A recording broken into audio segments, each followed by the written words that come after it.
Hey, it's Dave Bauer. And this is Brian Mertens, and you're listening to Rewilding Conversations. I've been looking forward to this. We're getting just absolutely gorgeous weather out there today. The bees are buzzing around and plants are growing. So, I've been looking forward to this too. And I was thinking, since we're going to be doing talking about storytelling today, it could be fun even to just at some point share some nature stories from our areas of what's been going on recently. So, what are you excited about for today? Well, yeah, I've always got a story or two that I can enjoy sharing, and one of the things I'd like to remind you and remind the others that we've had the pleasure and honor of working with some elders across the country, and one of the segments that we focused on was storytelling. So I'm really excited about this topic, and really feel like have a lot to enjoy it and share and kind of synergistically go back and forth. I think there may be times where we interview each other, and I throw some queries to you, and then you kind of return the favor and throw some queries to me. So if at some point you want me to kick into that game, I'm ready to do that, just as a method for making it a little novel and interesting for our listeners. So life is very satisfying, and feeling really connected to this movement of nature mentoring and nature play, and the need to bring children and those that love and work with children back into a really coherent relationship with getting kids in nature. I feel more positive about this movement almost monthly as I discover new pods of groups working on it. We established a relationship with a university in North Carolina State, and we discovered that they're doing some really fascinating work there. So we've got two professors that are going to be connecting with us very, very soon. They're doing some remarkably novel work in terms of nature play. So some nice horizons, Brian, some nice horizons. How about on your end? Awesome. I was thinking just before calling in here, I had a mentoring session last night with a group that I run, and one of the foundational parts of that program is storytelling, and there's times when I am sharing little snippets and Sure. things that have been happening in my neighborhood with the barred owls living here and the different plants as they're growing up. And any time that you talk about something that happens outside, like something that can be seen or heard or felt, even like with the wind and the sun, just by telling that story, other people, in order to understand what you're saying, they have to see the owl in their own mind, and they have to Sure. think about things on a deeper level. So we do that, and then I get them to share their stories, and it's just so much fun. I always come away just feeling so enlightened and like I've learned so much, and we just pass back and forth all this knowledge, and just helps everyone learn a lot faster. Yeah. So just reminding our listeners that more of the people that you tend to engage are, I'm going to let you describe your own demographic, and then I'm going to remind the listeners that my work tends to focus on children and the people that have relationships with children, whether they be in early childhood or middle childhood, and even some high school age kids. So some of what I'll bring to this conversation will be from that lens. And why don't you remind the folks that are listening the demographic, the population of people you tend to work with, Brian? Yeah, absolutely. My focus is definitely more on adults, and I have done a fair amount of work with kids as well. And specifically, I love working with adults who are, wanting to go on their own nature connection journey and go really, really deep with it, doing things like bird language and tracking and just really understanding things, how nature works as a big interconnected system. And I love working with actual mentors, like people who adults who are excited to work with kids and run programs for other people. So I really enjoy mentoring the mentors because it's definitely really clear to me that if you want to help kids connect with nature, that you yourself need to be connected first, and it just makes everything a lot easier. So that's kind of where I'm coming from. Yeah, that support network is really vital. And for those listening in, whether you're on the path of growing as a mentor or not, let's always remember that you really will find it remarkably satisfying and replenishing when you find 1, 2, 3, 4 close colleagues, allies, that are in reasonably similar places in terms of the work you're doing compared to theirs, so you're not feeling in isolation.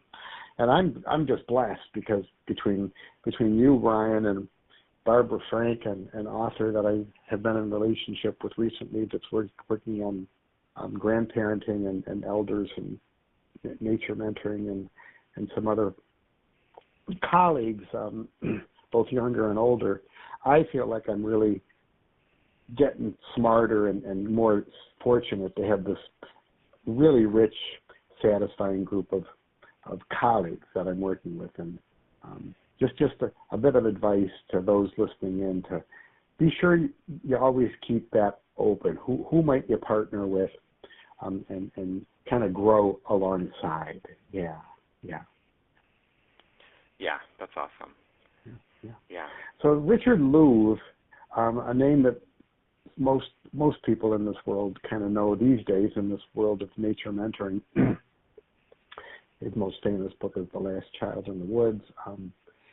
I'm going to throw a quote from him out on the front end of our conversation. So he says about storytelling that we have such a brief opportunity to pass on to our children, those we love, our love for this earth, and to tell our stories. So that's it. So tell the stories, and I hope that by the time we spend a little time in conversation, people seeking to tell their stories or to learn a trick or two about telling a story in a novel, interesting way, or inviting others to do that, and gain a few tools and strategies from our conversation. Yeah. So that's awesome. I'm curious, Dave, actually, because I think a lot of times when people hear the term storytelling,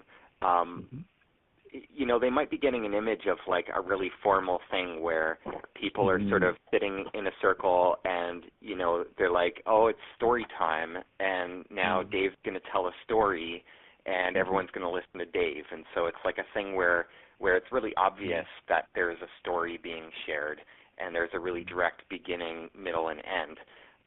And then there's other times where it's a little bit more casual. It's sort of almost below the surface where you're just kind of talking to people and more like a personal story comes out where, for me, I might be talking about like the barn owl that lives in my backyard. And I'm curious for you, when you've been, where is your focus when you've been using storytelling? Are you more on the formal side of things, or is it more of an informal practice for you? Well, you're developing strong psychic powers, Brian, because I'm thinking, boy, I hope I get a chance to get asked a question like that, and here you are, you're knocking it out. So thank you. So some of my thoughts that I've learned as a teacher of 34 years and as a little bit of a storyteller is that there's no right or wrong way to tell the story. You kind of have to just find your own way with it, and that's fun and creative and isn't meant to be something that you're going to goof up. You kind of listen generously to the world you live in, and you use imagination. And stories are everywhere. You simply have to decide, where do you want to pay attention today? Is it the auditory? Is it the visual? Is it a live animal? Is it the inanimate that you're focusing on? The sound of rain, the wind in the trees. So there's never a shortage of ripe, rich terrain for the story. What people may want to consider is just carrying a tiny little notebook that takes up no room at all. And as a really novel thought or moment comes by, just jotting a word or two down that they can build a story from later, but they had a really rich, vibrant episode. And there's no time to spin the story there, but to capture the moment and then go back to it and then just throw a story together from that cool moment. So it can be a nature object. It can be something that happened. It can be from an element in nature, like a tree, a river, a water drop, a thunderstorm, lightning. It can be from your childhood. So, or it can purely be just a creation myth. There's lots of myths out there, which we'll talk about in a little bit. So never feel like you can't knock this out. You talked about a formal story. Yeah, there's really very rich formal stories that should be told. They're great. They're proven across many, many generations of time. And you two are rich. Any one of us is a rich font of stories as well. I think I had my most fun when Sri and Kai, my grandchildren, they're now 8 and 10. I'd have to say when they were probably 5 and 7, they would corral me frequently and say, Papa, tell us a story, scare us, And I would say, okay, yeah, let's do this. And I'd just sit down at the picnic table, and we'd sit down at a bench, or we'd grab a towel from the garage, and we'd sit on the grass. And did I have an idea what I was going to say? No, none. I had no clue. And then all of a sudden, it was time for me to open up my mouth and start the story. So what helps here is to have what some people may call an incantation. So I'm just going to give a tiny bit of these, and then I'm going to pull up and let you come back in. So one of the ways to have fun on the front end is using an incantation. So we've all heard them. So I'll just give a couple samples.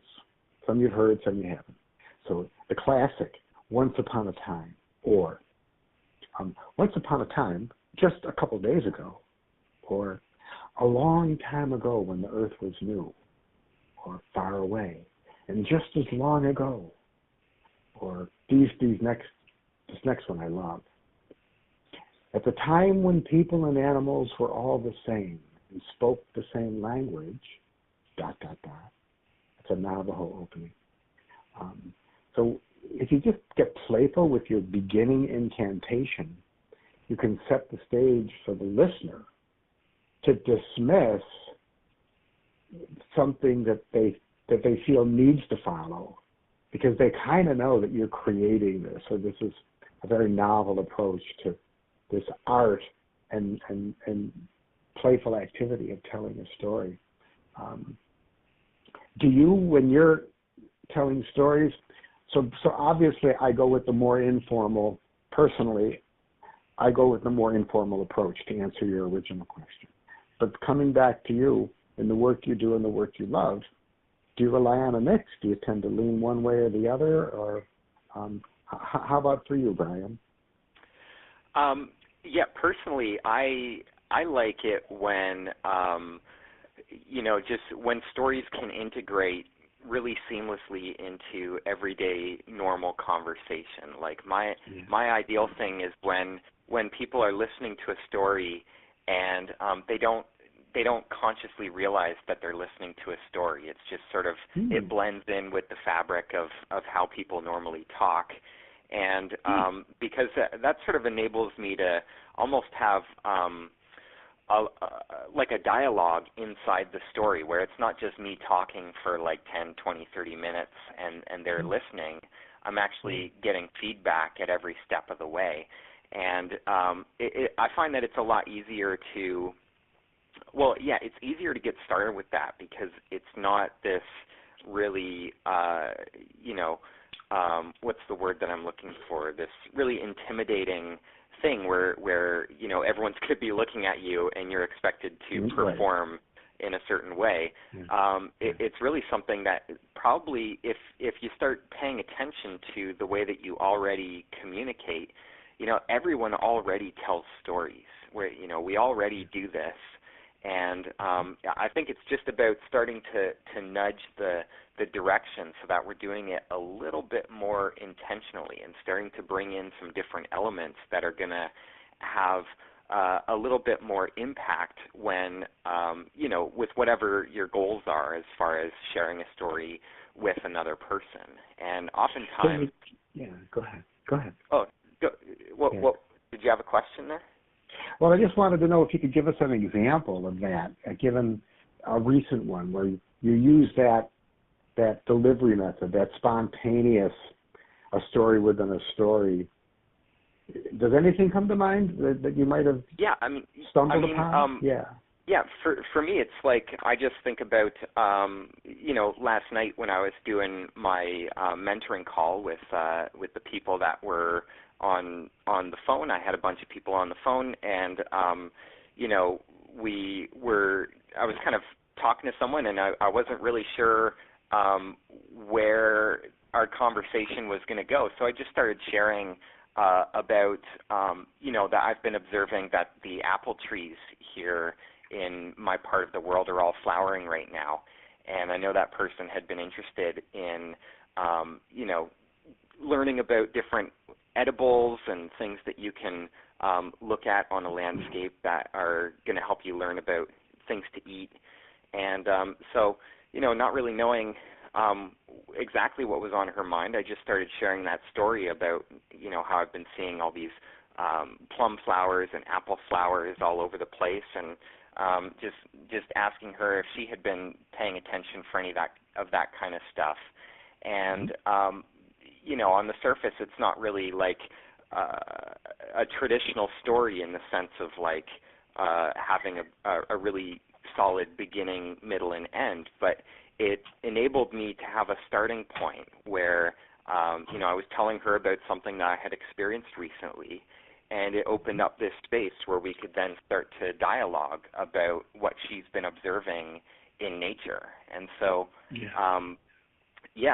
that's really kind of what I mean when I say that it integrates into the dialogue where really, I have this thing, I was writing down some ideas before we got on here, and I kind of have these three different ways of using stories to teach. And, the first one is those sort of mythological stories where they're not really your stories. You're telling either an old story, or oftentimes they have like animals as character, and there's lessons in those stories, but they're a much more formal way. Then the other way is to tell your own stories, where you're just saying, hey, I was out there and I noticed all these flowers, and they were really drawing in the bees and creating this really interesting smell in the air.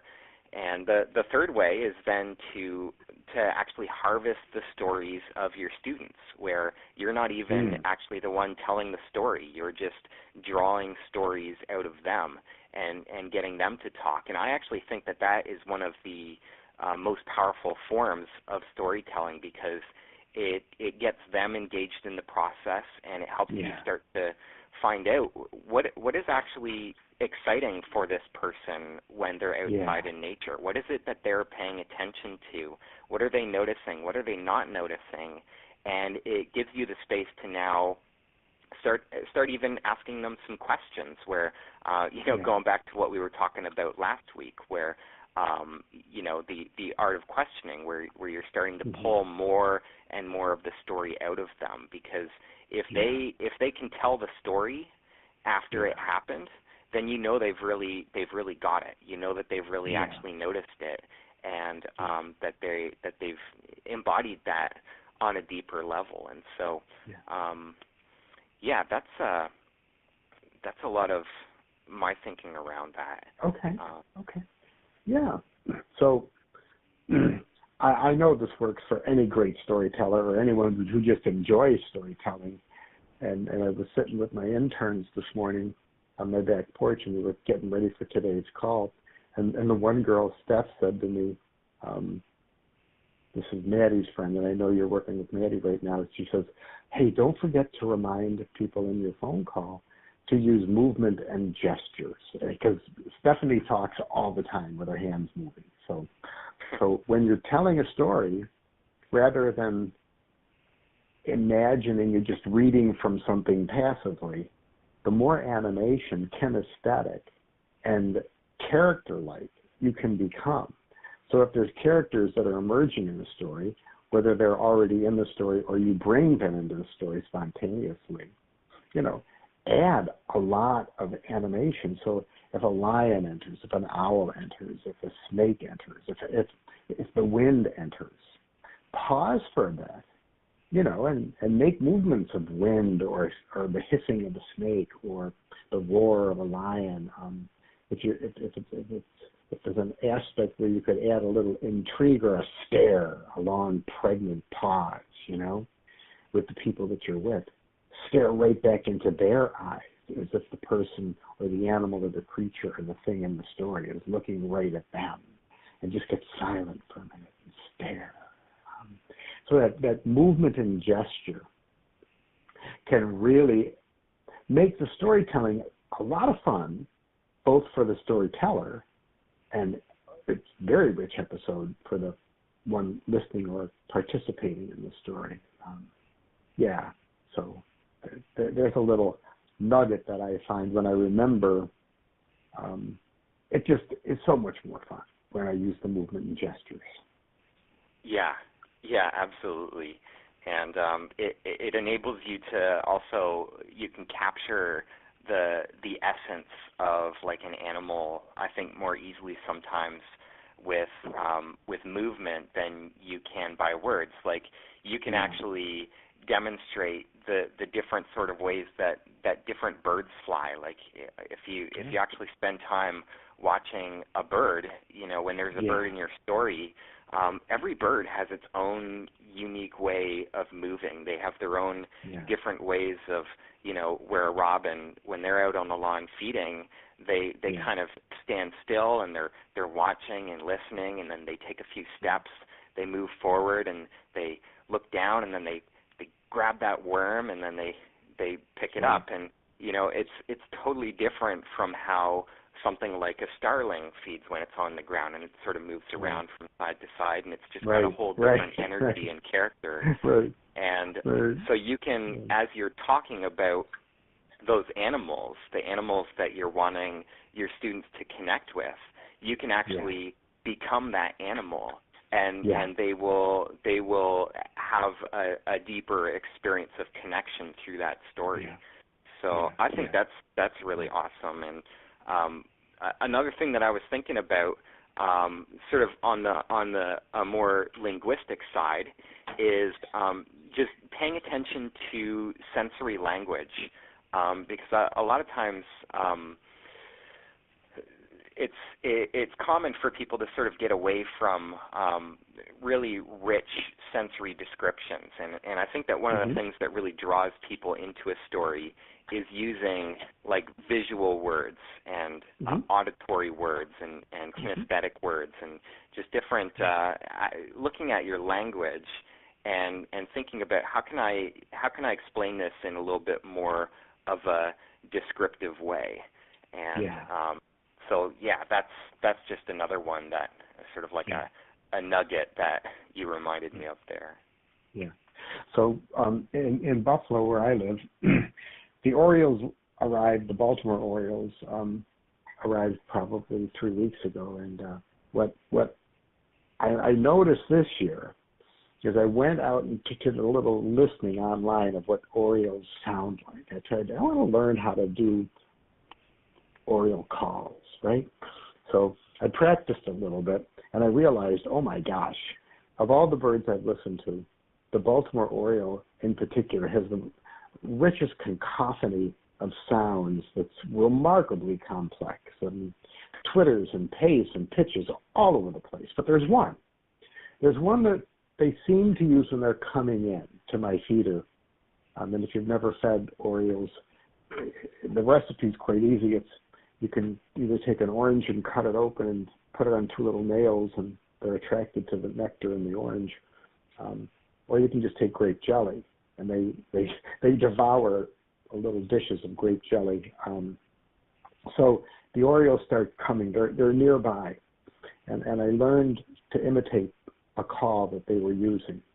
And what I noticed when I did it is the moment I finished the second call, I did it twice, they would take off.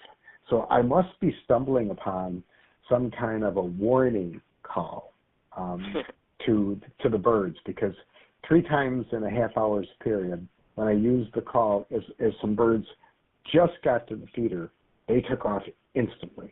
So it's kind of fascinating to stumble upon. I wonder what I'm communicating, but they're all responding the same. They're all taking off really fast. The other thing I wanted to say about storytelling is, so we have robins in our area, and I used to be a bow hunter, and I used to enjoy still hunting. So still hunting is the art of taking a few steps and then pausing for a period of time and looking and listening and smelling, and then taking another few steps and then pausing and looking and listening and smelling. Well, the robin is the premier stalker, because if you watch a robin on the damp earth, that is exactly what it's doing. It'll take a few steps, pause, tilt its head, look for something, grab food, take a few more steps. The ultimate nature stalker is the robin. I love watching those little guys on the ground. They're incredible. Yeah. And that's totally, like, you could make a whole story out of that. Like, I'm thinking now about, like, if you were running a children's program, like a day camp, or just anything where you have them for, like, a period of time where you're going to have a starting point in the day. If you told them that story and just really got into a really nice description of how the robin feeds, and framing it as, like, the robin is like the best stalker in all the wilderness, and you know, just really made that really descriptive. That would totally, like, those kids would take that, and that story would stick with them through that whole day, and it would affect how they pay attention to the birds and how they pay attention to nature when they're out there. So, I guess connecting those dots, where that's kind of what the potential of a really good story is. That it's not just about hearing it in the moment and what happens in their mind as they're listening. It's really about how that changes their way of paying attention going forward. And it's just really interesting to see. So you just gave me a great idea. In one of my programs this summer, I'm going to imitate the robin stalking, hoping that maybe I notice a robin stalking and I can get them really quiet and watching. And then after we've watched and I've told my story of how they move and I've acted it out, then I'm going to have the kids. Okay, guys, we've got 90 seconds, and I'm going to time this, and we're all going to be robin stalking. So spread out on the grass, everybody, quick, you know. And if you amp up the pace with children, I find they really pay attention. Okay, on the count of 3, we're all going to stalk, and you got to be totally silent. You got to do just like what I did. You got to stalk and look. And then when we're done, I want you to tell me, what do you see? What do you smell? What do you hear? Ready? 90 seconds, you know? Boom, and then we'll do it, you know? So, when you get the kids kinesthetically engaged in the story and then have them be the story, let them act it, let them be robins. Wow, I think it doesn't get a whole lot better than that, you know? And if you happen to have a live robin nearby that the kids can watch, you let them watch them, you know? Yeah. Cool. Yeah, exactly. And I just love how the the entire day, or at least an entire period of time, just flows out of that one story, and you can add layers and layers by doing activities afterwards that are related to the story, and it just brings a lot of really interesting structure and layers to the program. Yeah. So another trick to try that's fun, because children are kind of their imagination is so free. So take on the role of something and have the child take on the role of something else. So, okay, you be the bee, and I'm going to be the flower. Now, we've all seen bees and flowers kind of hang out together. So you be the bee, I'm going to be the flower, and I'm going to start the story. Oh, I'm this lonely flower, and I just wish somebody would come and fly and buzz around me and give me some noise and friendship and talk to me. Okay, now you're the bee. Go fly over to the flower and talk to the flower. And now what happens is the child is the bee talking to the flower. The adult or the other person is the flower talking to the kid. And you just play it out. See where it goes. So that you're co-creating a story about two things in the wild. And it's just really wonderful to see where it goes and see what you can pull from that. Yeah, absolutely. And it's just that's what it's all about. So do you find I'm curious, Dave, do you have any, when you think about your sort of storytelling repertoire, do you have any stories that you find yourself coming back to and using over and over again? Well, let's see. Well, there's one, and keeping my fingers crossed, we haven't mentioned it in a previous podcast so far, but and you can tell me to pull up if you think I've mentioned it to the group. But so this one is just remarkable. So it's the dead of winter in Buffalo. The sunny day. There's probably 18 inches of fresh powder, and we compost in my home. So the kids are used to taking the tin can from the kitchen and walking out to the compost pile, even in the winter, and adding the kitchen scraps to the compost. So we're making our usual trek. Now, the neat thing was I found something the day before that I didn't tell the kids about. So I told the kids, Sri and Kai, I've got something really magical to show you outside. So I set the stage, right? So a good storyteller will amp up something, create something to really get intrigue. So we're heading out to the compost pile. And there's this little tuft of gray sticking above the snow, very tiny, like dime-sized tuft of gray. I go, Saria, what's that? And Saria brushes it off, and it reveals the head of a frozen squirrel. So they ask for a brush, and they brush off this literally frozen, eyes open squirrel, right? No idea how this actually happened, right? It must have come out during the night, and somehow just how it didn't get back, how it didn't move back, how it could freeze with its eyes open, I have no clue. Some expert guru on squirrels or mammals is going to have to tell me about this someday. But so what does Saria do? She asks for a tool, and she digs the squirrel out of the snow. She's holding the solidly frozen squirrel with its eyes open. She's cradling it like a little doll. She walks up to the back of my house, which is a lot of glass, and my wife, Dale, is looking out the window saying, "Oh, Saria, how gross, how gross."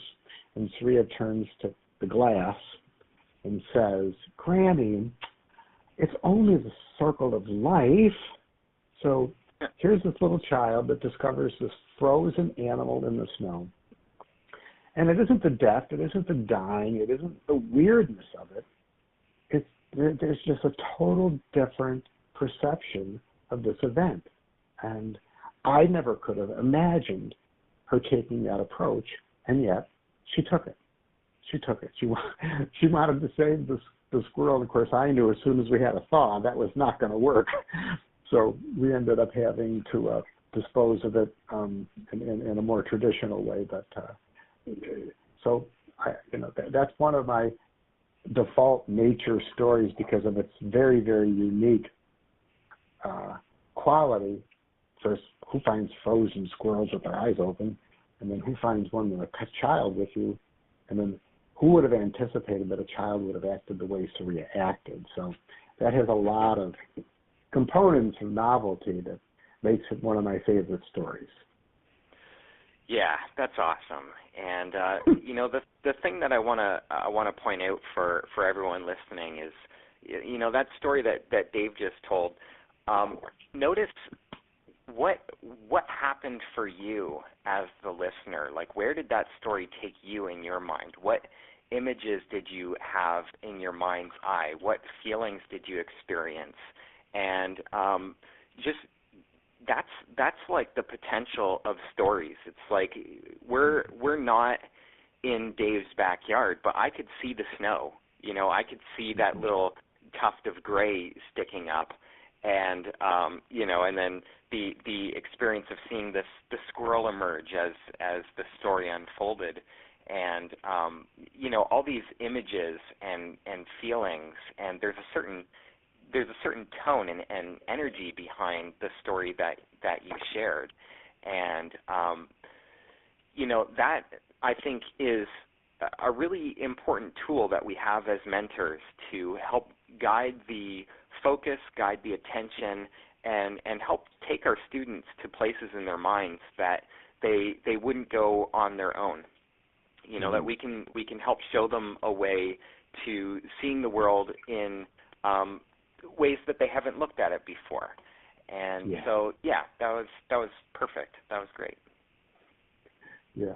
So so let's see if we can touch on one more novel idea. Is there anything else that you have in your mind's eye or your list of tools that you'd like to be sure we cover during our conversation today? I'll be picking the same question. I just wanted to throw it to you first, Brian.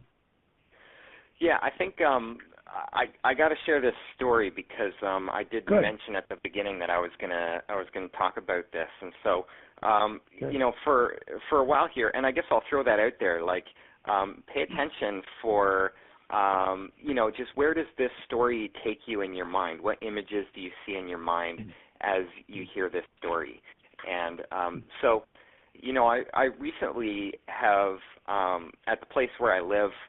There's some gardens in our yard, and it's sort of, it's spring right now, and we've got these owls that are living just really close by. There's one that's been roosting right next to our shed, and then there's another one that's, maybe 100 yards away in one of my neighbor's backyards, and I can hear there's a male and a female, and they sort of call back and forth, and in the middle of where they sit, there's this tree that sticks up, and it's got, maybe halfway up this big red maple, it's got this big nest cavity. And in there, I've been hearing these, for the last month or so, I've been hearing these noises. It's like, and I think it's like owlets. I think it's like baby owls in there. And they're not quite juveniles yet, but they're hanging out. And so there's just a lot of owl activity right now in this neighborhood, and really right outside my door. And so, I'm someone who really practices a lot of a particular kind of awareness called bird language, where birds, when they're making all their vocalizations and their communication, there's a specific type of bird sound that all birds make, and they do it differently. It's an alarm call, and a robin alarm call sounds very different from a blue jay alarm call, and a blue jay alarm call sounds different from an Oriole alarm call, and but there's a similar sort of energy behind them where they're alarmed about a predator like a hawk, or birds will alarm at cats, they'll alarm at weasels, they'll alarm at coyotes, basically anything that could be a predator out there. birds will make alarm calls at these things, and including an owl. And so I've been just really enjoying the opportunity to watch how different birds have been interacting with these owls and alarming at them at various times. And along with this, I'll give you the short version here. I've been trying to get a video of the crows in my neighborhood actually coming in and mobbing the owl, because they do it sort of intermittently, where there'll be like 5 or 6 of them, and they'll all just be out there like just making all kinds of noise at this owl that's roosting out by my shed. And then they'll sort of do that for like 5-10 minutes, and they'll move on, and they'll sort of be gone for a little while, and the owl will have a little bit of peace. And then, later on, the crows will be back. And so, I kind of figure that they just, they don't have time to just stay there and alarm at that owl all day long. And so they sort of, whenever they're passing by, they just kind of stop in. And I keep running out there to try and get this video when I hear it through my window, when I hear them alarming at it, and I keep missing it. And so the other day it was in the evening, and I was just sitting downstairs and doing some reading when I started hearing outside my window a whole whack of crows. Like, it had to be at least 15 or 20 crows, just making a whole bunch of noise. And so I grabbed this video camera, and I get out there, and it's just this beautiful, this perfect big ball of birds. It's like maybe 30 or 40 feet wide around this owl, and there's like 15, 20 crows, all in different positions, and some of them are just stationary, and they're focused at the owl and yelling at it, and others are actually like dive bombing it, where they'll sort of fly in like this U shape, and never quite getting close enough to touch the owl, because that would be a little bit dangerous, but definitely like flying at him and just really giving him a hard time. And so I got this video, and got to watch that, and that's pretty much the story. But I am gonna hopefully, I haven't had a chance to watch it yet, but I think it probably caught the dynamics pretty well. So I'm probably gonna pop that on YouTube at some point. That's my most recent encounter with the alarms for the barred owl here in my backyard. Yeah, so maybe as a segue to what our listeners might do with some of what they heard or imagined during our call is, next time, today, certainly within the next week, maybe they could make a commitment. Okay, I'm gonna really look, listen, imagine, my next story, and I'm gonna make a commitment to record it, or at least write it down, or tell it. And I'm not just going to sit on it. I'm not just going to let it be an internal thing. The commitment will be to share it in some way, whether it's a Facebook post, whether it's with a child they love, with a mentor they know. But get it out. Get the story out. In other words, practice. Because what I've learned is, if you're good at storytelling, then tell stories, because it's something that's a really rich, satisfying experience for both you, the storyteller, and the people that are with you. If you're wanting to gain some competence and comfort in storytelling, the best way to do it is to tell the stories in some way. Practice. So in the science of neuroplasticity, the neural pathways need practice. You need to fire them. You need to do them. You need to fire them up and do it. And the first couple times you do it, it'll feel a little awkward. The pacing won't be right. It won't be quite as fluid as you would have liked. But do it. Do it, do it, do it. Start getting those stories to people that you're with. If nothing else, record a little segue so that you can tell the story sometime later. As I suggested earlier, carry a tiny little notebook with you when you're in a nature setting, so that you can jot down a thought, a word, or a phrase that you can build a story from, because I am absolutely confident that to the degree you develop some love and practice and energy around storytelling, to that same degree, you'll find your mentoring and your love of being with nature will take another step deeper and more satisfying for you. Yeah, that sounds like a perfect activity, perfect way to wrap it up and take some action. So I don't know where we're going to go next. We'll have to incubate a little bit on this, Brian, but certainly we've got a nice rhythm going with our series. I'm not certain we're ready to title our series. Do you have a sense of a title we might be using for the one or two that we started, or do you want to wait and surprise our listeners with that next time we talk? I think it'll be a surprise, because Okay. I don't have anything really sticking out to me right now. So. Okay. All right. So look forward to talking again very soon, maybe in a week or two, and looking forward to the work we're doing with each other, and find it remarkably satisfying and fulfilling.